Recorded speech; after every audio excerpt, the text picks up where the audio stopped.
Olá, meu nome é Silvério Becker, sou tutor da disciplina de Leitura e Produção Textual Acadêmica. Como nós havíamos trabalhado com alguns gêneros textuais na atividade anterior, nós da equipe de tutores da disciplina preparamos esta videoaula para aprofundar um pouco mais a noção do que seja um gênero textual. Para tanto, vamos inicialmente refletir um pouco sobre a leitura, a escrita e também a questão da intertextualidade, que são as bases de todos os gêneros textuais.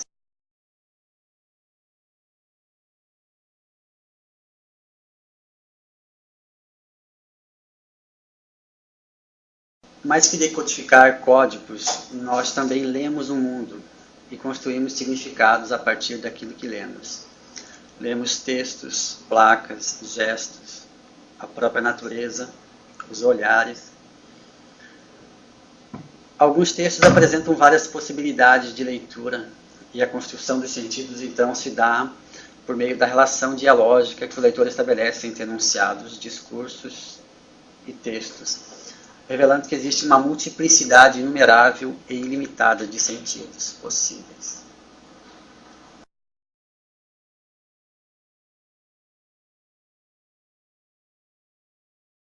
A escrita é uma prática social que se realiza dialogicamente. Escrever não é apenas uma questão de inspiração, são as situações sociais que levam a pessoa a saber sobre o que vai escrever, como escrever e principalmente que formato vai dar a sua escrita, ou, dito de outra forma, que gênero vai escolher para dizer o que quer dizer e para quem quer dizer. Quando escrevemos, usamos enunciados, discursos, produzimos gêneros textuais, concebidos no contexto social em que circulam.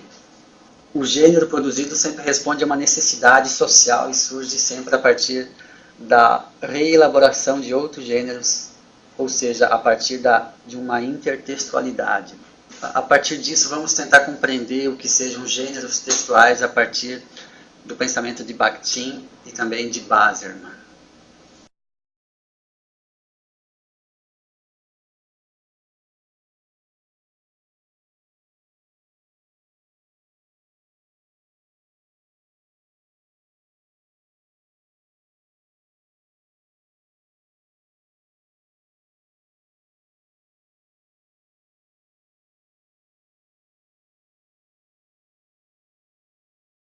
Agora preste atenção no vídeo que segue e nos exemplos de gêneros textuais que eles apresentam.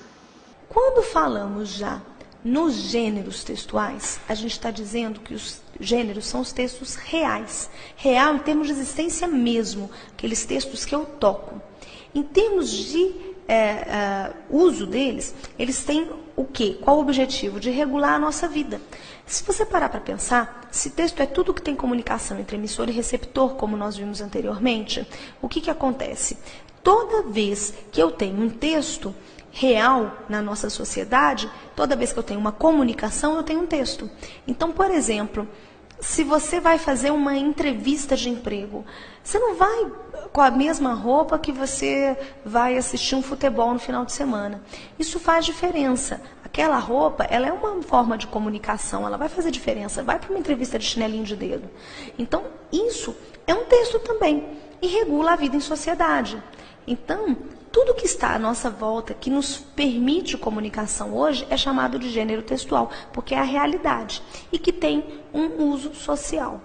Agora, esse uso social, a gente fala que ele é relativamente estável. Parece um conceito difícil, mas vamos tentar entender isso. Se eu pego, por exemplo, uma conta de telefone. Uma conta de telefone é um texto real, não é? Ó, eu toco nele. Então, ele é um gênero de texto. Gênero, conta de telefone. Ele tem uma função na sociedade. Quando não tinha telefone, não tinha conta de telefone. O telefone hoje tem uma importância. Agora, ele tem uma estabilidade. Todo mundo que tem a conta de telefone vai ter ali o campo das informações, o número do telefone, o que é que eu liguei, o que eu usei. Porém, a minha conta de telefone não é igual à sua. E ela não é igual à sua, por quê? Porque em muitos casos, obviamente, eu liguei para um lugar e você ligou para outro. O que significa que, apesar dessa estabilidade estrutural, esse texto ele tem diferenças. Por isso que não se fala estável, se fala relativamente estável. Se você pega, por exemplo, um bate-papo, cada cada bate-papo que a gente tem é diferente. Mas a gente sabe muito bem a diferença entre uma reunião e um bate-papo. Existe diferença no teor, na forma como se estrutura o texto.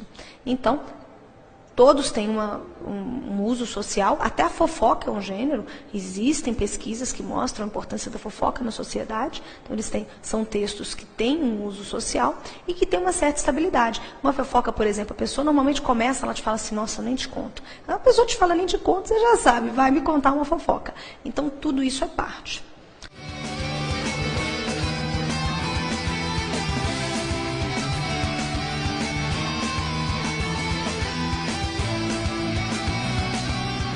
No vídeo que você acabou de assistir foram apresentados alguns dos inúmeros gêneros textuais que existem.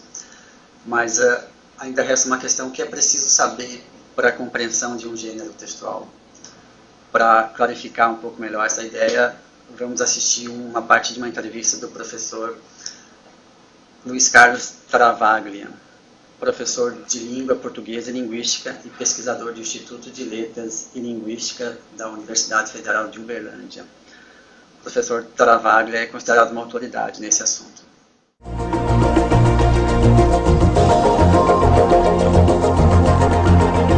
Eu suponho que quando você está me fazendo essa pergunta, ela é motivada por essa questão, sobretudo ortográfica hoje em dia, nos e-mails, nos chats, nos blogs e outros gêneros da internet. Eu acho que para te responder isso bem, eu preciso colocar isso num contexto mais amplo de como que a linguística vê certas coisas. Porque a língua, ela é usada numa atividade sociocomunicativa e essa atividade se faz em esferas diferentes, né, em grupos sociais diferentes e tal. Então, nós temos comunidades discursivas e essas comunidades discursivas desenvolvem aquilo que a linguística chama de gêneros próprios, né? Só para ter uma ideia, por exemplo, uma correspondência, um gênero, um romance é um gênero, uma piada é um gênero, uma ata é um gênero, né? Um ofício é um gênero, e uma fábula, uma parábola, né? São gêneros. E com o surgimento da internet, houve uma evolução de alguns gêneros que foram transformados nesse tipo de gênero aí da internet, né? Como e-mail, como chat, essas coisas. Agora, cada gênero, ele se caracteriza por um tipo de conteúdo temático, quer dizer, há certas coisas que você pode dizer dentro de um gênero e há coisas que você não pode dizer, né? Você tem também uma estrutura composicional, né? E você tem um estilo, que é o uso da linguagem, como que o uso da linguagem é feito, né? Então, cada gênero vai ter características próprias. Esses gêneros da internet, quando eles são usados numa esfera comunicativa entre amigos, adolescentes, como um bate-papo informal que você tem na sua casa, numa mesa de um bar, então você pode, né, dentro da questão da língua, usar essas abreviaturas, e isso fica sendo, inclusive, uma característica desse gênero. Agora, o que eu acho é que precisa tomar o cuidado para usar com pessoas que também conhecem isso, porque senão a comunicação não vai acontecer. Entendido? Então, assim, na verdade, se as pessoas forem bem orientadas a respeito disso, não vai atrapalhar. Entendeu? Porque ela, como também as variedades linguísticas, né? Um dialeto caipira, uma fala coloquial, que você diz assim, os meninos estão contentes, por exemplo, né? Todos nós dizemos isso, a linguística já provou, mesmo falantes cultos, né? Quando você está conversando informalmente, ninguém vai ser redundante de marcar 4 plurais, né? Os meninos estão contentes, né? Você põe só uma marca de plural e pronto, porque a marca de plural faz o quê? Dizer que você está falando mais de um menino, de mais de um menino. Então, você tem certas características. Por exemplo, assim como você não pode fazer uma narrativa sem fazer marcações de tempo, seja usando datas, seja usando advérbios como hoje, agora, mais tarde, né? Usando os próprios tempos verbais e certas partículas que a língua tem para fazer isso, né? Então você não consegue fazer uma narrativa sem usar isso. Então, você tem elementos que são essenciais, que não podem faltar. Agora, a forma da linguagem, ela varia, né? E varia conforme a situação em que você está utilizando a língua para uma determinada finalidade. Então, se a pessoa que usa isso não estiver bem orientada, ela pode tender a passar isso. Ela precisa saber, por exemplo, que existe uma ortografia oficial e que em certas situações, se você não usa a ortografia oficial, você vai ser marcado negativamente por critérios sociais, não são nem propriamente critérios linguísticos, você entendeu? São critérios sociais. Agora, a leitura, eu tenho a impressão que muito dificilmente ela vai ser prejudicada, porque os textos vão continuar sendo constituídos da mesma forma e a exigir as mesmas capacidades, as mesmas habilidades, né, que um bom leitor precisa ter em qualquer gênero, né? Inclusive aquilo que eu estava te dizendo, que o conhecimento partilhado é necessário. Porque, por exemplo, se eu receber um e-mail assim, muito provavelmente eu vou ter dificuldade de entender algumas coisas, porque os meus e-mails eu faço todos como se fosse uma carta, um bilhete, né, estruturado sem esse tipo de uso que está aí bastante corrente hoje em dia. No que diz respeito ao uso da língua, essas tecnologias, elas são suplementares, né? Inclusive, eu fiz um artigo sobre educação linguística no século XXI, e lá eu dizia exatamente que não adianta nada toda essa tecnologia se as habilidades de uso da linguagem não tiverem sido adequadamente desenvolvidas.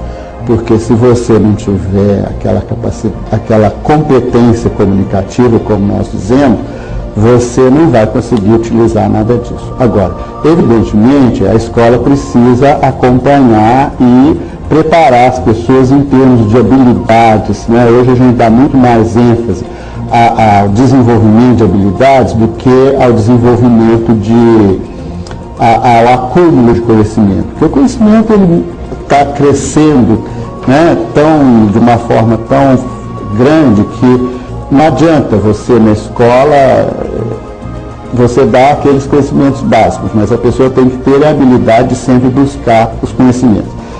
Então, assim, a escola, inclusive, né, por causa dos PCNs modernos, no que diz respeito a essa coisa de trabalhar com mídia e tudo, né, a gente tem cada vez mais inserido na escola o trabalho com gêneros os mais variados possível, inclusive com os gêneros midiáticos, né? Nós fizemos recentemente uma coleção de livros para a primeira e quarta série, então nós temos textos literários, nós temos propaganda, nós temos agenda, nós temos bilhete, nós temos páginas de internet, como é que ele sabe, como é que ele lê aquelas páginas de internet para poder trabalhar com aquilo e tal. Agora, é evidente que a gente tem as restrições, porque as escolas nem todas têm isso, né? Inclusive a gente precisa propor formas de trabalhar isso, mesmo sem ter, às vezes, o computador, né? Mas a gente precisa preparar as pessoas para aquilo que está acontecendo na nossa sociedade, na nossa cultura. E a primeira coisa é desenvolver a competência comunicativa.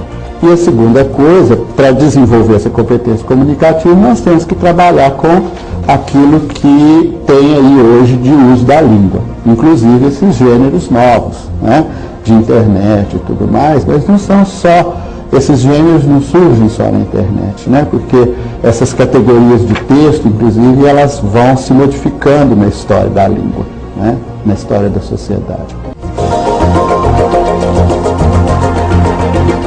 Especificamente a livros, né? As bibliotecas geralmente não são assim muito boas, né?